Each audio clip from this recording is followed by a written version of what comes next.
What's up, everybody? I'm Kris Risner, and I'm a freelance digital designer. Today we're going to be talking about the 7 apps that I think every freelancer needs to have on their iPad. This iPad right here is the first generation iPad Pro 9.7 inch. Just the smaller one, but it does have Apple Pencil support. I don't really use this as a laptop replacement like Apple tries to sell it for. For one, because the screen is the smaller size. Technically, WordPress is web-based, so you could do web design on an iPad Pro. So like I just said, I don't really use the iPad Pro for web development. The apps that I'm going to be talking about aren't really for web design specifically. Any freelancer is probably going to be able to use these apps in some way. With that being said, let's go ahead and hop in.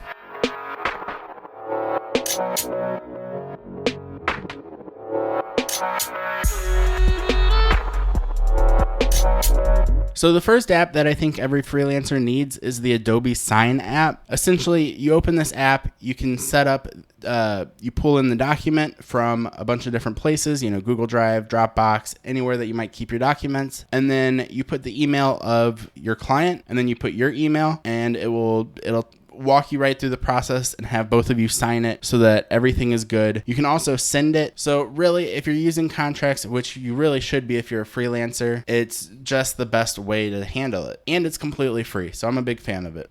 So the next app that I'm going to talk about is PayPal Here. It's kind of like Square. Whenever you sign up for it, they send you a cute little dongle that you plug into your iPad. It just plugs in just like that. And you're able to take credit cards in person. So if we click into the app, you can set up any amount. You can even set items that you would normally sell. Say you have a catalog. If you're a small business selling t-shirts, you could set up all of your t-shirts in here. Or you can do what I do and just put in a new amount every single time. You charge it, you swipe your card. It's super simple. That's generally how I take payments for like deposits and everything. The reason why I chose PayPal Here instead of Square is because it's about the same price no matter which one you choose, but it's one less account to have to worry about. The next app that I want to talk about is Adobe Spark Post. So Adobe Spark Post is essential for social media management. It's a great way to make a bunch of different posts. They have a bunch of different templates that you can click through, and you just kind of pick one and click remix, and you can change a whole bunch of different things. So you can do, the color palette if you want to just change the colors. You can do the design and completely change the way that it looks using the elements that are already there. You can add your own elements if you have it in your photos or Google Drive. You can resize it for the different mediums. There's really a ton of things that you can do in this app. And if you already have an Adobe subscription, then you can use all of the premium templates and premium features for free, essentially. It's not for free, but it's included with your Adobe subscription. I use this a lot for my social media post, and if I need to make a social media post for a client, sometimes this is the best way to do it. It's a lot easier than having to open up Photoshop and create it completely from scratch. Speaking of social media, another app that I use is Lightroom.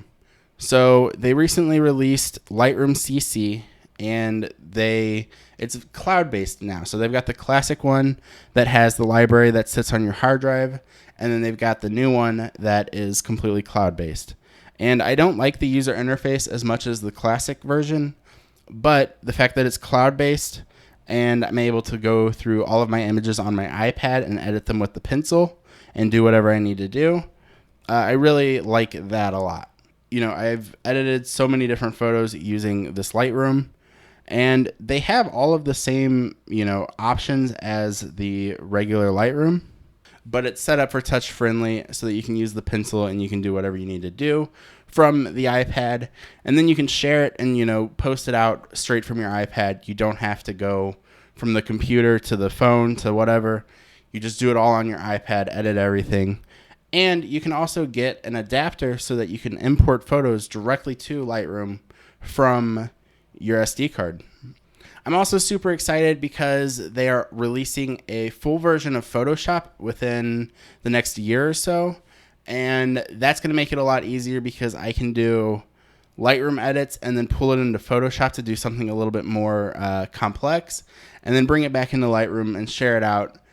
If you're a photographer or social media person, then I definitely recommend having Lightroom. Sticking with social media, I also do a lot of email campaigns, and for that I use MailChimp.